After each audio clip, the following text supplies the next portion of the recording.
करिए, जब 2014 में प्रधानमंत्री के रूप में शपथ ग्रहण करने के तत्काल बाद मोदी जी ने इस देश को अपने संबोधन में एक ही बात कही थी। उन्होंने कहा था कि हम लोग इस देश के अंदर गांव के लिए, गरीब के लिए, किसान के लिए, नौजवान के लिए, महिलाओं के लिए बिना भेदभाव के कार्य करेंगे, उसके अनुरूप योजनाएं बनाएंगे।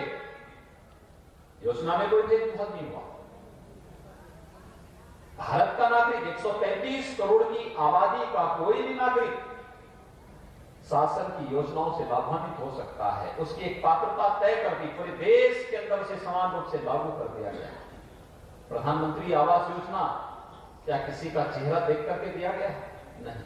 जो पात्रता थी, और इसकी पात्रता जब तय हो रही थी 2011-12 में, तब उस समय न प्रधानमंत्री के रूप में मोदी जी थे, न मुख्यमंत्री के रूप में मैं था, लेकिन पात्रता जो विपक्ष ने तय की वह तो योजनाओं का लाभ गरीबों को, किसानों को, नौजवानों को, महिलाओं को नहीं दे पाया, लेकिन प्रधानमंत्री बनते ही मोदी जी ने वह कार्य करना प्रारंभ कर दिया।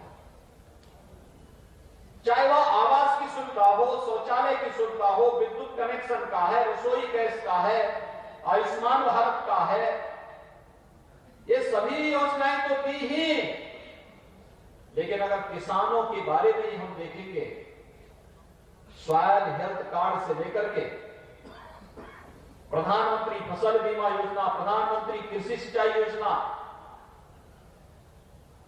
वन क्रॉप मोर क्रॉप के साथ, तकनीक के साथ खेती किसानी को जोड़ने, एक एक बूंद पानी की कीमत को समझने, कृषि विज्ञान केंद्रों की एक श्रृंखला खड़ा करने और उसके माध्यम से किसान भाइयों को तकनीक के साथ जोड़ करके उनके खेत की उत्पादन क्षमता को बढ़ाना, लागत को कम करने की तकनीक उन्हें उपलब्ध कराना, ये सभी कार्य तो किए ही गए।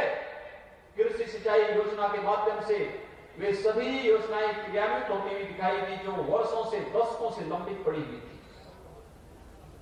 ये सभी कार्य पूरी ईमानदारी प्रतिबद्धता के साथ हुआ।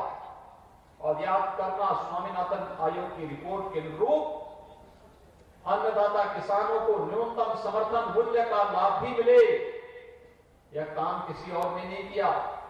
कांग्रेस ने इसको दबा दिया था रिपोर्ट को, लेकिन प्रधानमंत्री बनते ही मोदी जी ने 2017-18 में एमएसपी हर एक किसान को देने की गारंटी दी और वह भी लागू कर दिया।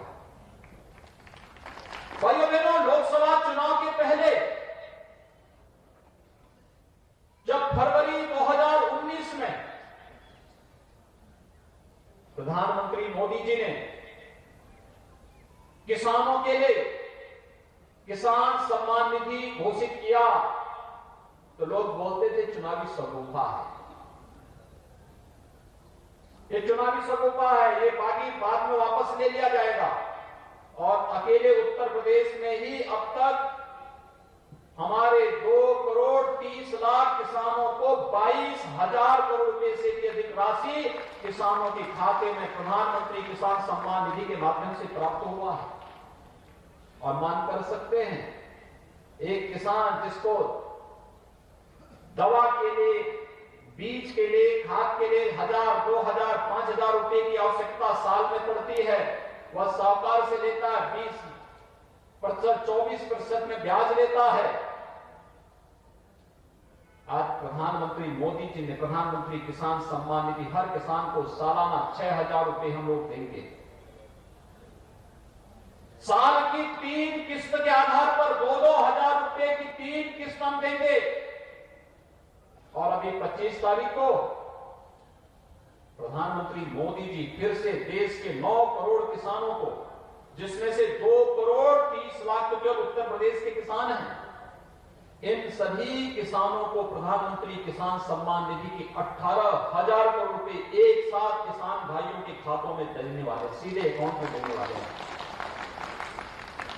और यही कारण है कि जब इतने भारी पैमाने पर कार्य हो रहा है तो कुछ लोग जिन्हें विकास अच्छा नहीं लगता वे गुमराह करने का कार्य कर रहे हैं। उन्होंने किसान भाइयों को गुमराह करना प्रारंभ कर दिया है। और गुमराह करने के लिए तमाम प्रकार का भ्रम पैदा करना, एक झूठ को बार बार बोलना, जिनको जनता नकार चुकी है वे लोग आज गुमराह करके देश के अंदर माहौल खराब करने का प्रयास करना चाहते हैं। लेकिन भारत की जनता प्रबुद्ध है, जागरूक है। भारत की जनता किसी भी प्रकार के गुमराह में नहीं आई कि उसकी अटूट निष्ठा और उसका अटूट जो विश्वास है वह प्रधानमंत्री मोदी जी पर है। और आज यही कारण है कि बड़े बड़े किसान सम्मेलन के माध्यम से किसान भाई पूरी तरह प्रधानमंत्री मोदी जी का समर्थन करते हुए दिखाई दे रहा है। भाइयों बहनों, यह गुमराह करके कहना कि कृषि कानून लागू होने के बाद एमएसपी समाप्त हो जाएगा, ये पूरी तरह भ्रामक है। प्रधानमंत्री जी ने बार बार कहा है कि एमएसपी समाप्त नहीं होगा, लेकिन उस सब के बावजूद गुमराह करने का प्रयास हो रहा है। मंडी समितियों को समाप्त करने की तमाम भ्रामक सूचनाएं दी जा रही हैं। कोई भी मंडी समाप्त नहीं होने जा रही है, बल्कि मंडियां भी अपना काम करेंगी और मंडी के बाहर भी अगर किसान भाई को अपने द्वारा उत्पादित अन्न की कीमत मंडी से ज्यादा दाम मार्केट के बाहर, मंडी से बाहर मिलता है, देश के किसी कोने में मिलता है, तो हमारा अन्नदाता किसान अपनी उपज को वहां ले जाकर के बेच सकता, उस पर कोई टैक्स नहीं लगेगा। यह अधिकार भी प्रधानमंत्री मोदी जी ने आपको दिया है। भ्रामक प्रचार करने का प्रयास किया जा रहा है कि किसान की खेती पे कब्जा हो जाएगा।